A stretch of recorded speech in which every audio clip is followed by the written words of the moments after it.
So listen to this. This kid gets kidnapped and they don't find him for 73 years. This is wild.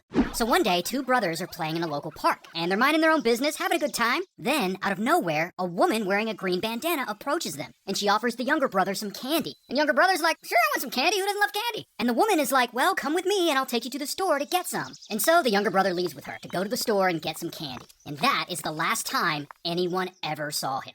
Now, the boy, his name's Luis, and he's 6, and the other boy with him in the park is his older brother, Roger. Roger's 10. And when the woman starts to leave with Luis, Roger's like, well, I want to go too. I want some candy. And he starts to follow them. And so he walks along, following them. But then, after a while, he starts thinking, where are we going? Something about this ain't right. Now, keep in mind, this is happening in 1951. So this is way before stranger danger, way before there were nationwide campaigns notifying kids not to get into cars with adults they don't know. And so anyway, Roger feels like something isn't right. And he decides, this is weird. I'm telling my mom. And so he stops following them and he runs home. Minutes later, he's home and he tells his mom. Now, his mom is this woman, who we'll just call Mom. And he tells her what happened, that his little brother just left with some woman in a green bandana offering candy. And of course, Mom freaks the out. And boom, she runs back to the park to see if she can find Luis. But unfortunately, there's no trace of him or the strange woman anywhere. They are gone. And pretty quickly, Mom goes to the police. And this is a whole hurdle to get them involved because she doesn't speak English, like she and the boys just recently immigrated to California from Puerto Rico. But after they cross the language barrier, police get involved. And this huge 9-block search gets underway. Soldiers from a local army base help out and they start looking, and the Coast Guard helps by searching the Bay Area nearby. And this story makes the news locally, and that gets it a little attention there. But still, there's no sign of little Luis. And of course, Mom is destroyed by all this, but there's not much else she can do.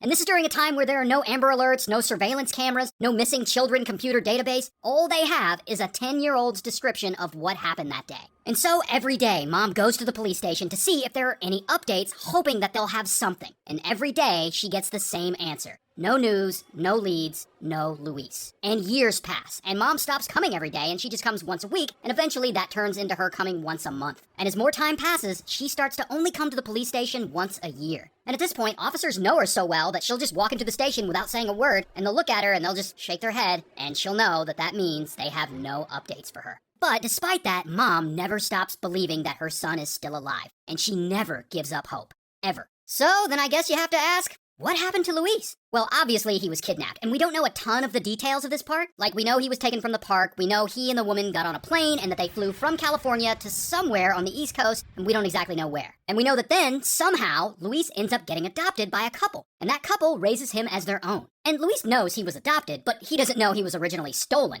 But anyway, from there, he lives a fairly normal life. Like, he grows up, he later joins the Marines, he goes and fights in the Vietnam War, he comes back, and then he goes and fights in the Vietnam War a second time, and then eventually he comes back for good, and he becomes a firefighter.